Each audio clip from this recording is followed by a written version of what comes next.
les virus ne sont pas des objets inertes. Donc, la plupart, partie importante de la science qui s'est développée dans les pays occidentaux a considéré ce qu'on appelle la recherche mécanistique, c'est-à-dire l'interaction moléculaire et seulement l'interaction moléculaire, c'est-à-dire on a un objet, un autre objet, et on regarde comment ils fonctionnent l'un avec l'autre comme dans un puzzle. Mais le vivant n'est pas comme ça, il bouge tout le temps. Et donc là, ce que l'on a pris, c'est ce qui fait la spécificité du coronavirus, c'est une protéine, on appelle Spike.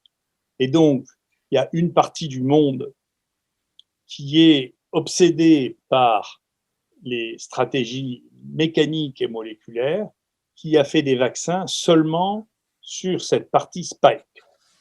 Donc ça, c'est les vaccins Moderna, AstraZeneca et Pfizer.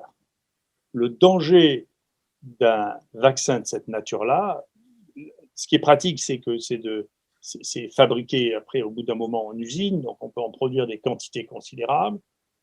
On n'a jamais utilisé ces vaccins avec les évaluations de précaution, c'est-à-dire normalement il faut 2-3 ans, 1 million de personnes vaccinées pour savoir ce que ça fait. Là, dans l'urgence, puisque tout le monde est affolé pour des raisons qui sont ce qu'elles sont, mais en tout cas qui sont déconnectées de la réalité, ce vaccin a été développé avec des méthodes qu'on ne connaît pas et qui est d'une fragilité extrême que l'on voit maintenant, mais qu'on pouvait imaginer assez facilement.